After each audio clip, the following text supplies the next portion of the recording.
We're going to take a look at Adam's Passover, and I'm going to teach you some things that you probably have not learned about the creation story up to this point. I had mentioned to you that in Genesis chapter 1, verse 1 and 2, does somebody have it in the New International Version? No. Hang on, that's our Bible, isn't it? And IB is what we have here. Yes. I have. New International, what did you say? Yes. Genesis 1:1? Genesis 1:1. All righty. In the beginning, God created the heavens and the earth. Okay, in the next verse. Now the earth was formless and empty. Darkness was over the surface of the Okay. deep, and the Spirit What of is the God, footnote for Genesis 1:2? or possibly became. Became. The earth, in the beginning, the earth, God made the heaven and the earth. And then the earth became formless and void. In Jeremiah, where it talks about that, it means that as a judgment of God, He came and He created chaos out of that which had been perfection. So, this is commonly called the gap theory. If you've never heard of it, it simply means that God created the earth, and then at a certain point He judged the earth, and it became without form and void. Would somebody read to me Genesis 1:6? Genesis 1:6. And God said, let there be an expanse between the waters to separate water from water. An expanse. Does anybody have it, the King James Version? And God said, let there be firmament in the midst of the waters, and let it divide the waters from the waters. Thus God made the firmament and divided the waters, which we have underneath the firmament, from which the waters were above the firmament. Okay. So, in God's creation of heaven and earth, there is water all throughout the universe. There's water in comets. There's water in the planets of moons. There's water in planets. There is water all throughout the universe. There is an expanse of water on earth. And in Genesis 1:6, it says, God created something firm. A firmament that was around the earth, that was above the earth, and it separated the waters in the heavens from the waters on the earth. And it was firm. I tend to believe that what it was an ice sheet. And it was an ice sheet formed around the earth. And this ice sheet protected the earth from ultraviolet rays and other things. And it also reflected the stars on it, so that from the earth you could look up and you could see much more clearly the stars in the heavens than we ever see them now. The firmament was an ice sheet up there that it protected the earth, and it was something firm. It was not mist, it was not clouds, it was firm. I tend to believe that the firmament was 1,400 miles above the earth. Does anybody think they know why I say the firmament was 1,400 miles above the earth? No. Do I see a hand waving? No. Okay, let me explain to you why I believe that the firmament was 1,400 miles above the earth. In the book of Revelation, it talks about the New Jerusalem coming back. And the New Jerusalem, when it comes back, is going to be, among other things, it is going to be a port to the heavens.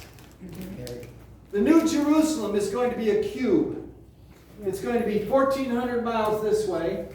It's going to be 1,400 miles this way. It's going to have 12 different kinds of crystals integrated into it with glass, which is an insulator, and with gold, which is a conductor. And you're going to have all these crystals in this New Jerusalem, and it's going to be that this insulator and this crystal will be in the location where the north magnetic pole will go through it. And so all of the power of the north magnetic pole will be controlled by the New Jerusalem.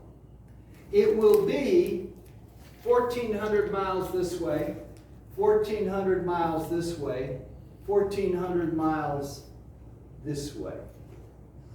I believe that the reason they built the Tower of Babel is because they not only had an image, they said, let us build a tower that goes up to where? The heavens. I believe they had seen something like this before. And when they had seen it, they had a cultic memory of what it was. And they wanted to imitate it. They wanted to build it. They wanted to become gods themselves. So they wanted to copy God's home. And I tend to believe that when God made that ice sheet that was firm to protect the earth, it was 1,400 miles high so that the New Jerusalem could fit underneath it. The old Jerusalem could fit underneath it. I don't have a lot of facts for this. I have a lot of theory for this.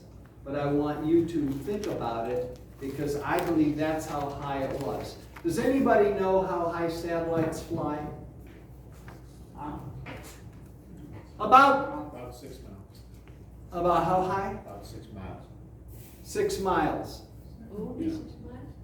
Above the earth atmosphere? I have heard 247 miles. Yeah. I've heard they fly 247 miles high. Good. In order to go all the way around the earth and to keep moving and to have the inertia to keep them going, they fly at a height of 247 miles. With that being the case, the New Jerusalem is 3 times as high as satellites fly. Think about that. I'm not going to build on it too heavily. I want you just to kind of take a look at it and see what it says. Okay, because I will be building on these facts a little bit later on when we get to Revelation and the New Jerusalem. But I do believe that some of these things are relevant. Okay. Would somebody read for me Genesis chapter 2, verses 1 to 6? Genesis 2, verses... Susan, you're a good reader. Thus the heavens and the earth and all the host of them were finished. And on the 7th day God ended his work which he had done, and he rested on the 7th day from all his work which he had done. Then God blessed the 7th day and sanctified it, because in it he rested from all his work which God had created and made. This is the history of the heavens and the earth when they were created. In the day that the Lord God made the earth and the heavens, before any plant of the field was in the earth, and before any herb of the field had grown, for the Lord God had not caused it to rain on the earth, and there was no man to till the ground. But a mist went up from the earth and watered the whole face of the ground. And the Lord God formed man of the dust of the ground, and breathed into his nostrils the breath of life, and man became a living being. Okay. Couple of interesting things here. I want you to take this diagram. I apologize, the diagram is very poor. But it has the basic facts that I'd like to share. Those people who are Sabbatarians believe in this, that God created the earth, a fit habitation for man, and he took 7 days in order to get it done. And he then said, in his 10 commandments, I want you to honor the 7th day, For in 7 days I created the earth a fit habitation for you. He tied into the 10 commandments the creation of earth as a fit place for man. This then became the foundation for the Sabbath. And later on it will be changed by other religions. The Roman Catholic Church changed it to Sunday. The Muslims changed it to Friday. But God indicated that a basic relationship between man and himself was the seventh day. You'll notice that this is not part of the creation, Genesis chapter 1. This is put in Genesis chapter 2, I believe, because those people who created the Bible and wanted it given out to mankind wanted to separate the seventh day from the creation. And it was part of their intent to remove this from the first chapter. I think it fits much more clearly with the first chapter than it does with the other. Okay? And why are we Messianics? Well, we're Messianics because we believe the Bible. And we believe what it says, and we tend to look at it that way. God will make all these things clear when he comes back. Amen. I'd like to explain these two diagrams. They're both in the book, but they're not sufficient. Okay, I want to take a look at this one first. You'll notice in this one over here, the axis of the earth is perpendicular. That means that all of the sunlight hits this one all day long, and it spins around, and during the night, it dissipates the heat of the day so that you have a day-night cycle, you have a heat cycle of 24 hours. Okay? This one here has around it an ice shield at 1,400 miles. On the dark side of this one at night, you have rising a severe mist from the sea. And so as this turns, the square landmass, and I believe the original landmass was square. Have any of you ever heard the concept, the four corners of the earth? Yes. Yeah. Now, when we look at the 5 continents, we don't exactly see the 4 corners of the earth.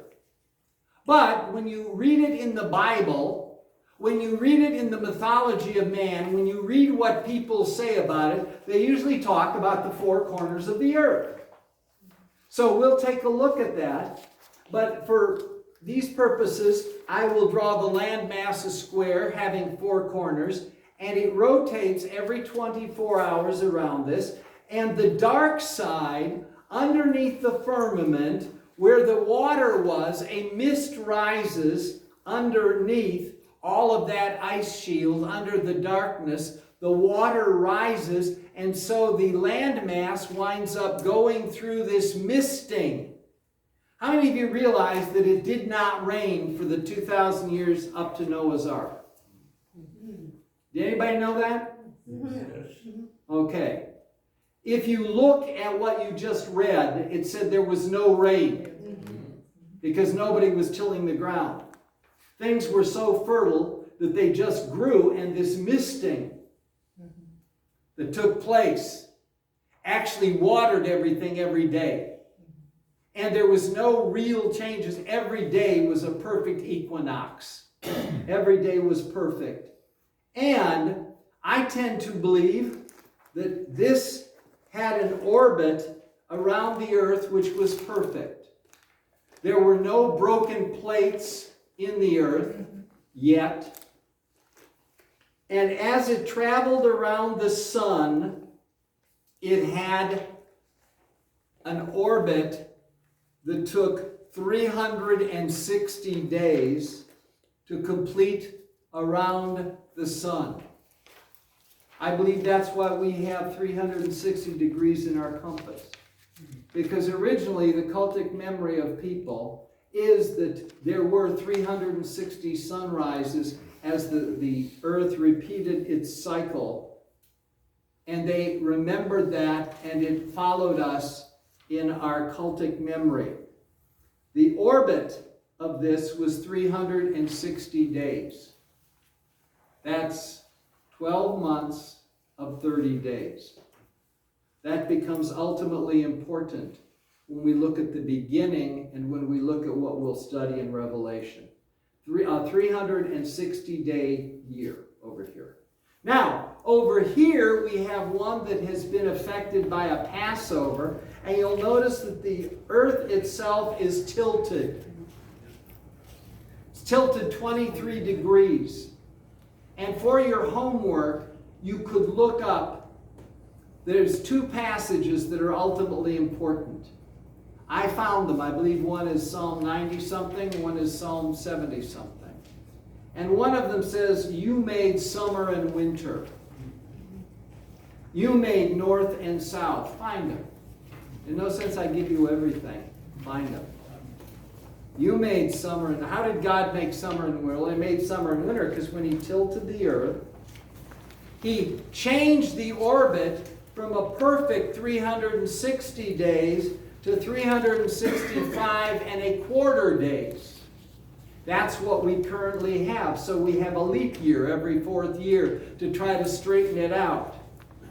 And the side facing the sun heats up, and so the water on that side gathers a lot of heat energy, and through hurricanes, through tornadoes, through the weather patterns, that heat is redistributed to the cold northern section.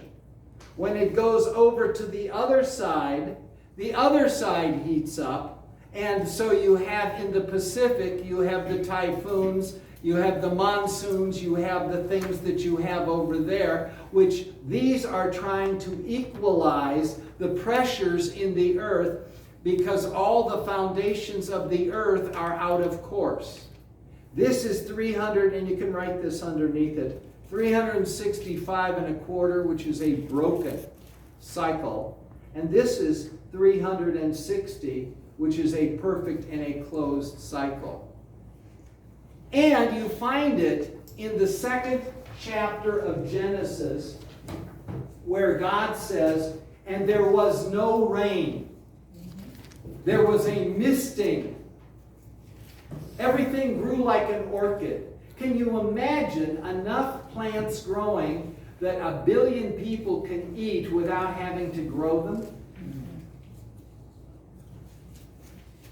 It's an amazing thing. So there was no rain according to Genesis chapter 2. And to me, when I saw that, that was astounding. I was just absolutely amazed. I could not believe that. And a mist watered the earth. So keep these two facts, because we're going to talk about why there was a perfect earth that was perfectly balanced, that was perfectly symmetrical, that had 360 days in its orbit around the sun.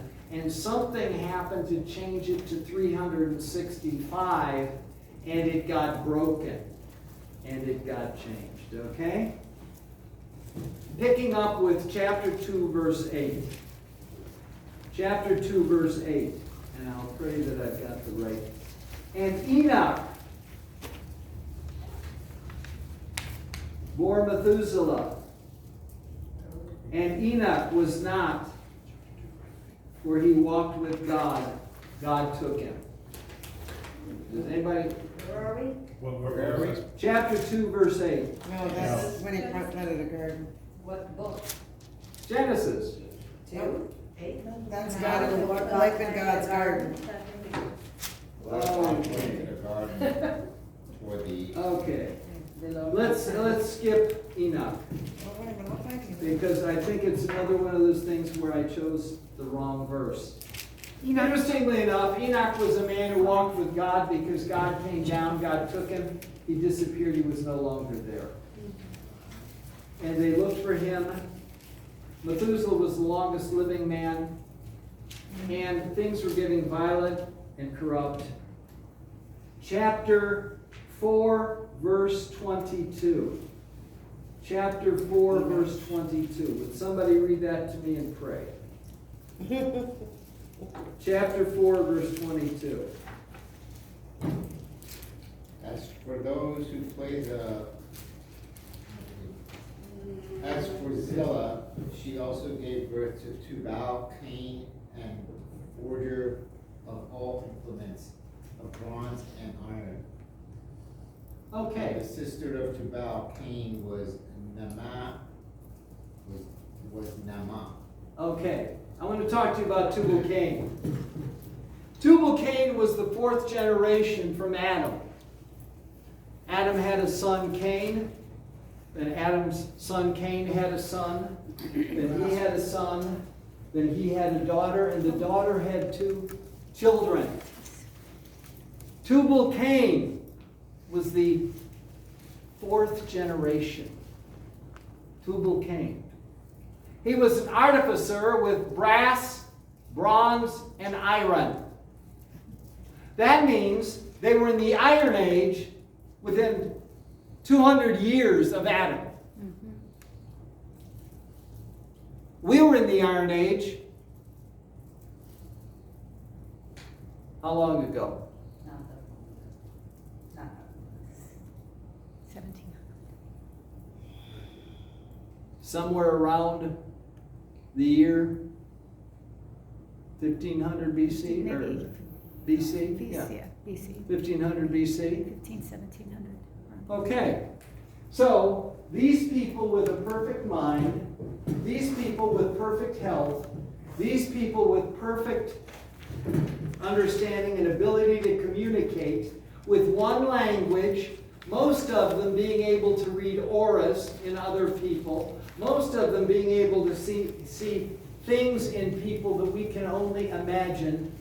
They were into the Iron and the Bronze Age within 200 years of Adam. Which means if Noah had a flood at 2,000 years after Adam, between Tubal-Cain, the Iron Age, and Noah, there were how many years left? 1,500, 1,600? How much technology do you think they developed in that 1,500 years if the Bronze Age was at the time of Tubal-Cain? I take a look at America. We went into the Civil War and we had one-shot muskets. We came out of the Civil War, we had repeating rifles. We came into World War I, World War II. By World War II, we had nuclear bombs. In World War I, we had canvas biplanes. By World War II, we had aluminum jets.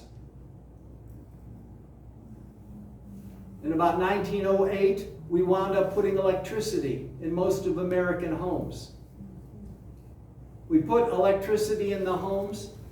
We started working with them. In 1940s, they discovered that in quartz crystals, you could develop computers. 1940s, they started working with computers. The first computer was as big as a gymnasium. If you pick up your iPhone, you have more computer power than they had in that gymnasium. You have more power in your hand. How long has it taken us to go from 1940 to where we are now? Nuclear bombs became hydrogen bombs between 1940 and 1950, 1960. That is how fast technology grows. What I am trying to share with you is how fast did technology grow if Tubal-Cain was into the brass and iron age, if he was into the Iron Age, how much did they develop in 1,500 years? How many of you recognize that Tubal-Cain was a worker with brass and iron before you just read it here? No. Who? Tubal-Cain was a worker with brass and iron. They were into the Iron Age. How many of you recognize that 20 minutes ago? Just raise your hand. Be brave. How many of you recognize that they were into the Iron Age? They were into the Iron Age within 400 years of Adam. They had perfect communication. They had ease of food. They had more intelligence than you and I have because their minds were now clouded up with gunk, and they didn't have generations and generations and generations of genetic defect that we carry. They were brilliant. I went to see the Ark. And there was only one thing that confused me about the Ark. The thing that confused me about the Ark, they have, you walk up there and you just go, wow. You see it, and it's awesome. And then inside, they've got pictures of the Ark being built by people living in grass houses. Yeah. That doesn't make sense. What happened in the 2,000 years between Tubal-Cain and the time of the Great Flood? What happened? See, I think we haven't really taken seriously the steps that the Bible gives us about what took place. And Tubal-Cain was a worker with brass and iron. Okay. And then we get to chapter 6, verse 2. And the sons of God looked at the daughters of men, and they chose themselves wives. They chose themselves wives. They looked at the daughters of men and said, they're all right. They were into cloning. They were into genetic manipulation. Now, how do you get into genetic manipulation? How do you get into cloning from a grass shack? Not easy. The sons of God came and they brought with them their technology. They brought with them their understanding. They brought with them their learning. And the men were able to handle a lot of this learning too because they were brilliant men. And they had a technology that went from the Iron Age forward 400 years after after Adam. If you take seriously what the Bible says,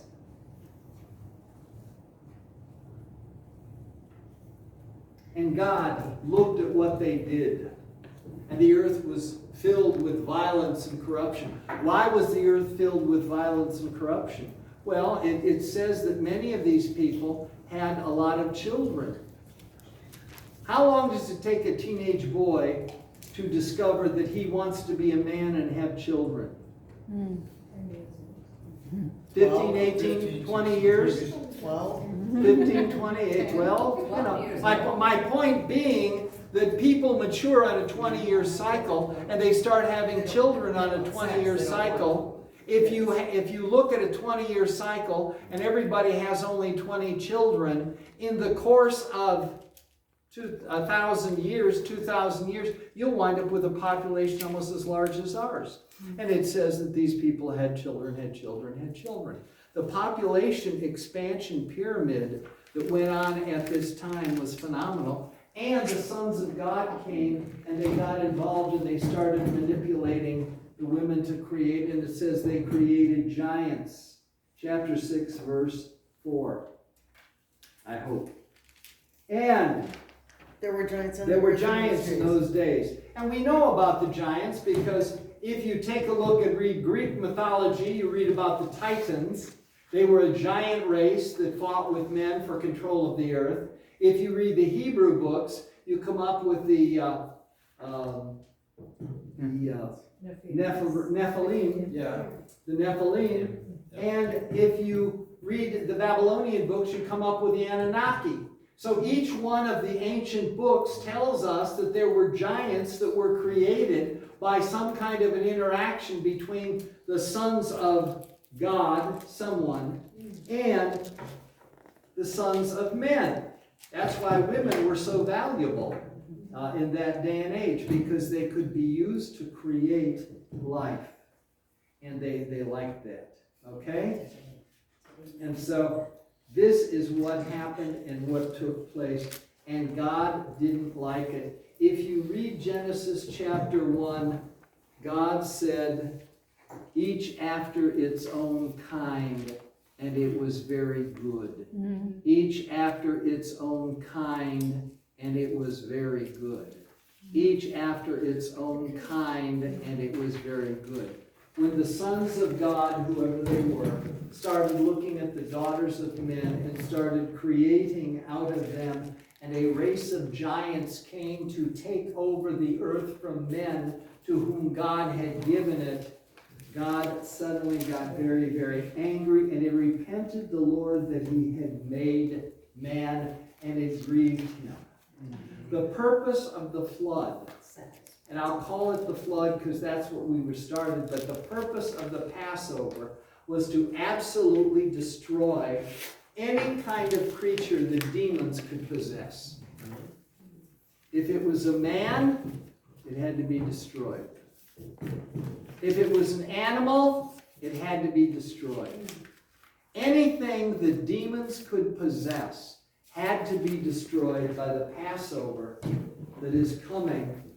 For it grieved God that he had made man. And he said, I will destroy men that I created, for the earth is filled with violence and corruption. Okay? Chapter 7, verse 8. He said to Noah, make an ark of gopher wood. Now, gopher wood is a hard wood that's like oak. It's a very, very tough wood. They're not exactly sure what it was, but they believe it was very hard like oak. And you take it, and God gives specific dimensions of the ark. So everybody assumes, because God told him to make it out of wood, that they didn't know anything from Tubal-Cain. He could have told them, make it out of steel. He could have said, make a battleship. He could have said, make an aircraft carrier, because I believe in the 1500 years between Tubal-Cain and the Great Passover, I believe their technology was to that point. I believe their cities were much better than our cities. I believe their technology was much more highly developed than ours. I believe they had a lot of things that we can only imagine and dream about and hope for and remember in our cultic memories. Make the ark. Now, we've always assumed, because God said make it of wood, that they were just poor people. Take your chisel and go hammer down that tree. Go hammer that thing out like a canoe and make it there. And that's always the way we've assumed, because we're so smart and we know so much. Let me approach it a different way. If God was getting ready to do to the earth what Michael Jordan does to a basketball, if God were getting ready to do to the earth what Michael Jordan did to a basketball, can you imagine the electric outlet that was shooting from the North Pole to the South Pole, from the uranium center of the earth, from the steel center of the earth, was shooting all around the earth, was going through the water, was going through the air. With all this taking place, can you even imagine the electricity that was shooting back and forth? What would have happened if there had been one piece of metal on that ark? A lightning bolt would have hit that piece of metal, turned it red hot, and there goes the port side. Port is not a wine. Roasted. Port is not a wine. No. So, God said, make it, and that's the only thing I found wrong with the ark up there. They have metal parts holding together the wooden parts. I don't believe there were any metal parts, because God told Noah that he should build something that would not attract electricity, would not bring electricity to it, that he should build something that would simply reflect what it's supposed to do. It's supposed to be a big box. And he gave the dimensions of it. He laid it out. Now I want to point out that you need some pretty good sized technology to do this. It is 450 feet long. It is 75 feet wide. It is 45 feet high. It is a box like a coffin, and around the top it is open for 3 feet with a lot of overhang from the roof. So you have a window all the way around the top, and you have a roof so that things will come off. And you've got this giant box, and God said, I want you to have 3 levels in it. I want it to be divided into rooms for strength. I want you to put pitch on the outside, pitch on the inside. I want you to get this thing built.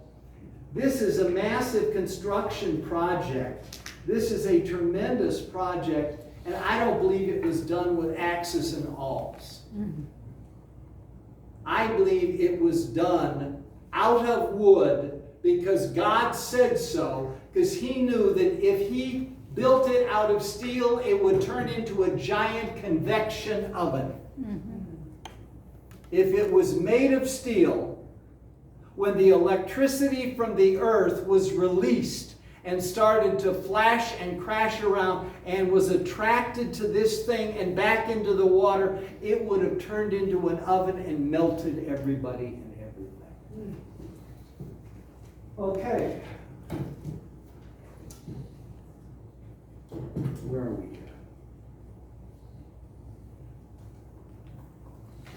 Okay, and I'm looking at chapter 7, verse 2. Would somebody read chapter 7, verse 2? You shall take with you 7 each of every clean animal, a male and his female. Oh, okay, let's stop That's for a not moment. the right one? That's not, no, that's perfect. That's good. You hit the right one this time. This is good. When I get the right one, I feel very happy. Has there been any talk up to this point in the entire Bible of clean animals? No. No. See, the problem with human beings is they always think that they know everything God knows. And God doesn't tell you what he knows until he's ready for you to know it. And suddenly, out of nowhere, he says there are clean animals. Oh, I didn't know that.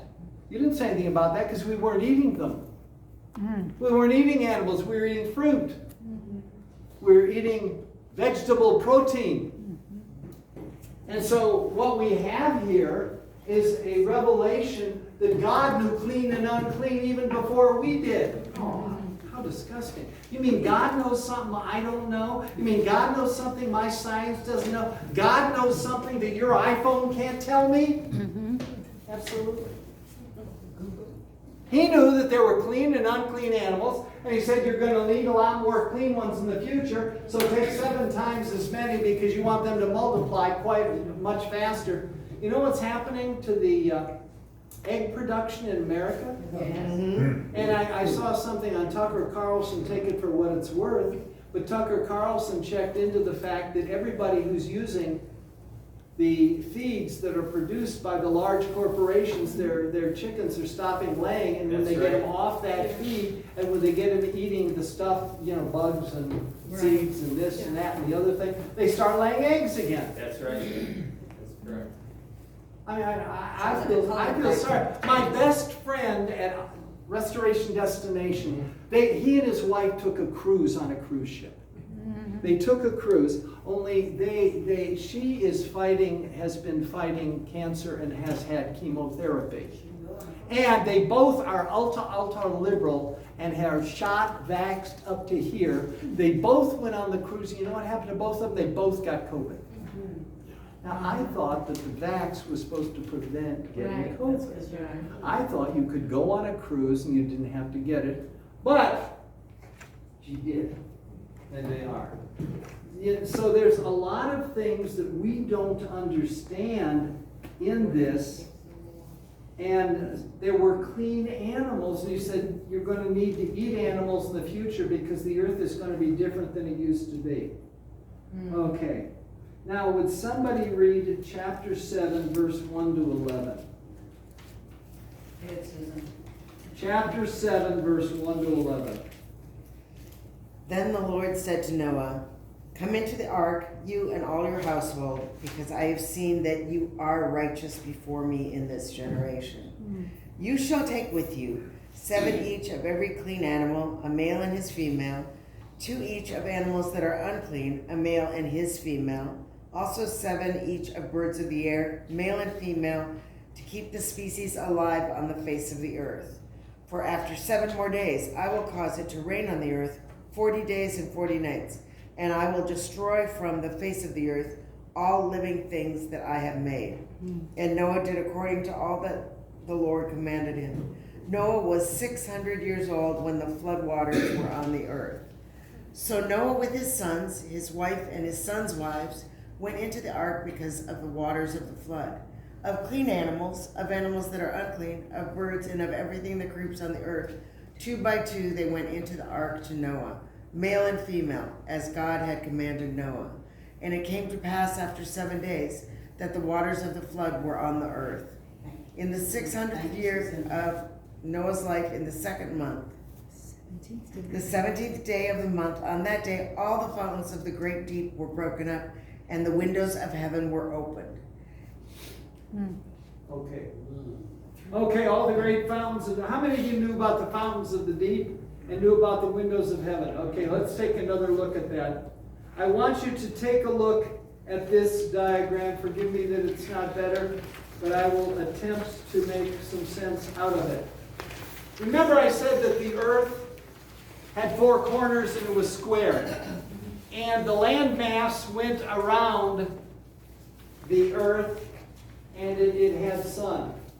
And I believe, according to my thesis, that God, this is called the path of the Passover. Because God passed over from the south. Why do I call it the path of the Passover? Because mountain chains are the path of the Passover.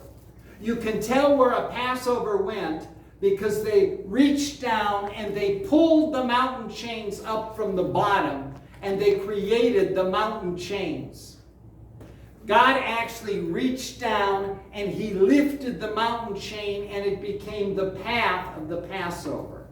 And he came from the south and he took and he lifted up all the mountains of South America. Then he lifted up the mountains of Central America. Then he lifted up the Rockies. Then he went and he pulled this section over here because Alaska was kind of loose. And he pulled it and he pulled it, and Alaska started to stretch out into the water because God was passing over. Now, because the earth is round, he took and he came back on this other side. When you come over here, you come over here. So he came over here and he started creating the Himalaya mountain chains. He took and he pulled India away. He took and he pulled the Arab countries away. He took and he removed and created Australia by slowly pulling it away. And this little dimple in the bottom, have you ever noticed there's a dimple in the bottom of Australia? Mm-hmm. That dimple about fits the round mass that is the actual Antarctica. There's a little land mass under Antarctica covered by a sheet of ice, and it about fits that. Now, when God passed over there, he came back here again. So I'm going to take and I'm going to give you a better picture of what I want. Some people in my church gave me this, and they said that what happened is as God passed over from the south and pulled this over and pulled over here, he started pulling this away. This came away from, notice how this fits right in here, how this fits right in here, how this wraps right around there, and you wind up with Greenland fitting in there, and North America fitting right in there, and you kind of have a square. And then when you take Australia and put it in here with this, and you pull this back here, and you take... Now, Antarctica is not this long piece that goes the entire map. It's a little round section that's right under the south, over the South Pole, and it fits right in there. So you take those sections and you put them in, and suddenly you have a square See, I believe my Bible, when it talks about the four corners of the earth, geologists don't have to tell me there's four corners of the earth, because God already told me. And if they tell me there is not four corners of the earth, I'm still going to believe God. Because one of the things this course does, it forces you to reassess do I really believe the Bible? Do I really believe it, or do I believe the culture in which I live, and the things they have taught me, and the things they have put upon me, and all those unconscious things they have given me? There's at least 3 Isaiahs. Really? Because you take, and when we get to Isaiah, we're going to look at prophecies. Isaiah 1 prophesied the second coming of Christ. Isaiah 2 prophesied the first coming of Christ. So we see. Now, do you see this? There were 150 days of Passover. That's why you have so many mountain chains coming through the Himalayas, coming through northern India, coming through all these areas, and coming through this area. There was 150 days. This all didn't rip at once. Now, I want to talk for the first time, I want to talk about the 40 days of rain. Remember I told you, according to Genesis chapter 2, it never rained? Okay, let me talk about rain. When this got pulled over here, it formed a giant crack in the middle of the ocean here that went all the way down to the magma. And the magma started rising up through the crack. The red hot, the white hot rock started getting pushed up through the crack. And the water rushed in here. The water rushed in here. What do you think happened when the water hit the white hot magma that came up the mid-Atlantic ridge? When the white hot magma hit the water, what do you think happened? It turned to steam. And the steam went into the atmosphere, and the steam fell then. Over by Australia, there's another ridge that was created the same way. And every time these things were pulled apart, you had the white hot magma hitting the water coming in there. For 40 days, this took place. And then it was settled enough that it didn't take place anymore, and the abnormal rain stopped. But the earth was tilted, and so you had a new weather pattern that was forming. Okay, does everybody kind of get how this fits into there, and this fits into there, and that fits into here? You gotta understand that first, because there was 150 days of Passovers, and if you look at all the mountains, aren't they all in chains? All the mountains are in chains. See, my God, I'm sorry, your God may not be as big as my God is. My God's pretty big. I am absolutely astounded at what my God can do. And you had 40 days of rain, and then you have 150 days where it's passing over, where it's taking place. And you have all these mountains being formed where God is actually taking and passing over. And he's making it happen. Now, if people don't believe in the Passover, how are they going to figure this all out? If you don't believe God can pass over, how are you going to figure out what actually happened there? So we explained the rain. Now I want to point out to you something. If you read in literature, you'll read that the kings of Egypt took and they recorded that there was a place called Atlantis. And a Greek philosopher was talking to the kings of Egypt, and he got that there was a place called Atlantis, and what they said is Atlantis took and somebody saw it, and it fell into the Atlantic Ocean, and it sunk, and they're looking for it off Bimini. I got a better idea. When this happened, and somebody did record this. There are other entities, demons, that recorded this.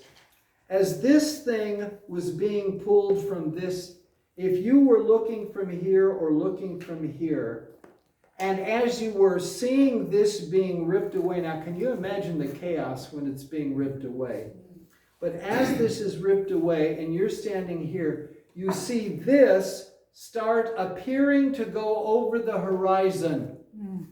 Got it? Or sinking in the water. It didn't sink into the Atlantic Ocean. It created the Atlantic Ocean. When it moved, it created the Atlantic Ocean. And that is so. And the center of the land mass was a little country that came to be known as Israel. A little country with a mount. Now, Yes. that when you pull this back together, the center of it is Jerusalem. The center of it is Mount Zion. The center of it is Mount Zion. Do you get that? Yes. You know, I don't want to go too fast at this point because there's nothing more important than this. God had plans for Israel because that's where he actually came down.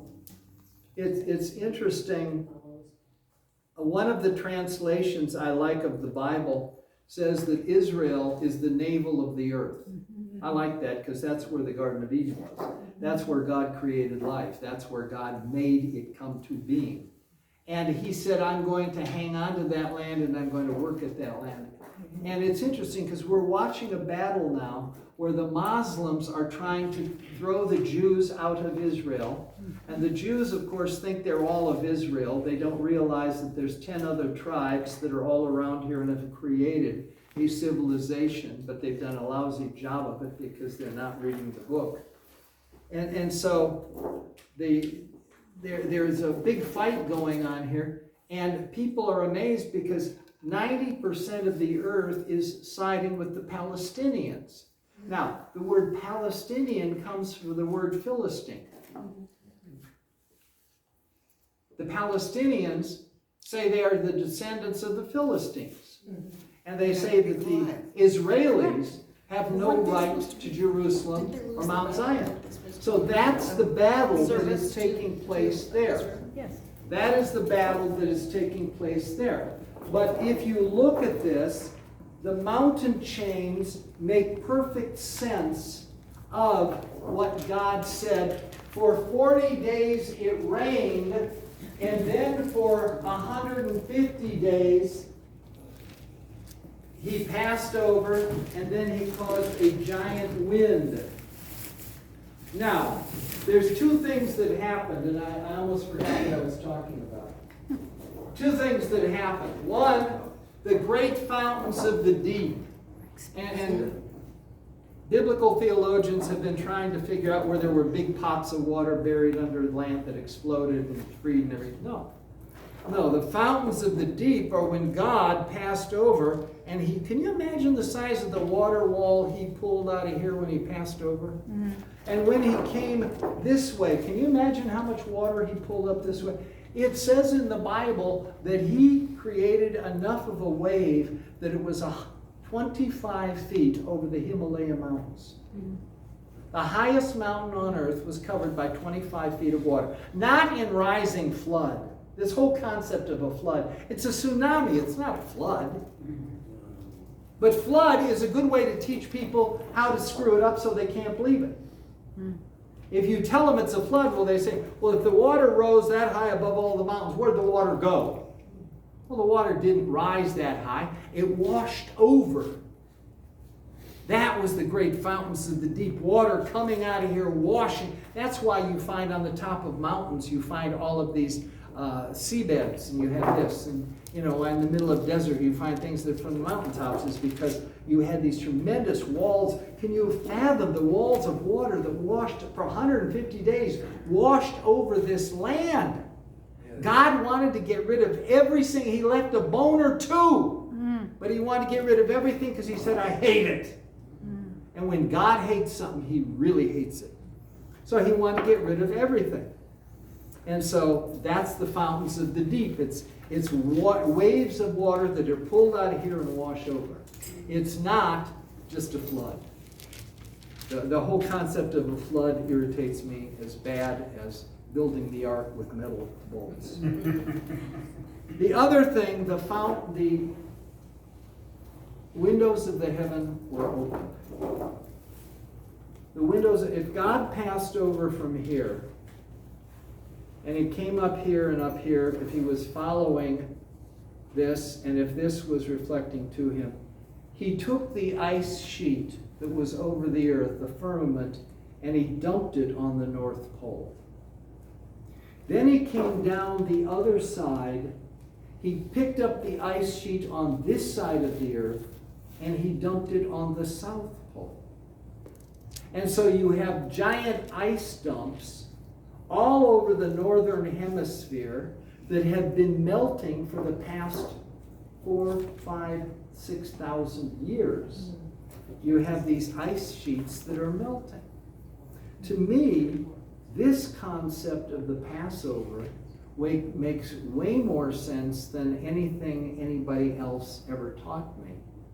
And there are 5 great creationists. I'll deal with them someday. And but does this concept make sense? You don't have to believe it, but you should understand it.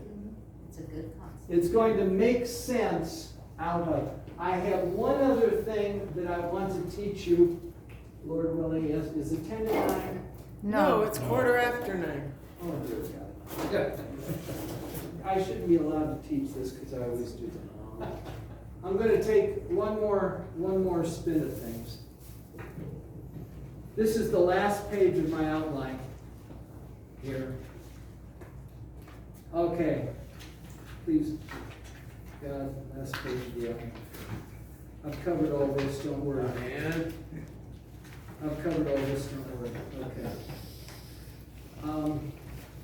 Those of you who are regulars here know about the fall feast of Israel. How long is the fall feast?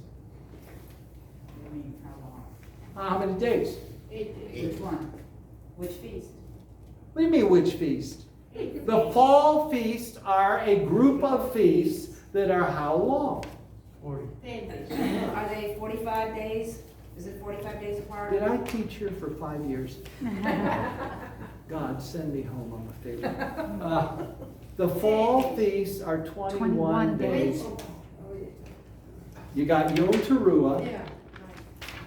Then you've got a week. Then you've got a second week. Then you've got a third week, which is Sukkah. The fall feasts go from Yom Teruah to the end of Sukkah, 21 days. The center of that, so you have the 10 days of awe, the 10 awful days of judgment, are 7 days plus 3 days, that's 10, and it gets you to Yom Kippur. Right? Now, is this starting? This is the stuff I've been teaching you for years. I don't teach anything else. This is all I know. The fall feasts are 21 days long. Now, let me explain to you about the fall feasts. You've got Yom Teruah, you got a week, you got a second week, you got a harvest, you got Sukkah, you got 3 weeks. Now, this is really good. You'll enjoy this. This is really good. Noah was on the boat. It started the second month. On the second month, there was 150 days of storm, Passover. Okay? 150 days is how many months if you divide it by 30-day months?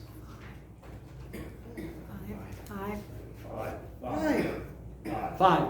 I'm Cinco. still trying to figure out how 2, many days were between the fall. 2 and 5 brings you to the 7th month. What happens on the 7th month of the Hebrew calendar? The fall feasts. Yes. The fall feasts. Nobody teaches this. Nobody. You got 2 months, then you got 5 months, brings you to 7 months. This is the fall feast. And on the Yom Teruah, he let go a raven. A week later, he let go a dove who came back. A week later, he let go a dove who brought back on harvest time an olive branch. A week later, he let go a dove that didn't come back. Those 4 birds are the fall feast. Now, I know you've never heard that from anybody. No. No. But those of you who know that 7th month, don't ever argue with me about the 7th month again. They always say I don't know what I'm doing. Oh, gosh. Okay, shall we rise to the erotic benediction?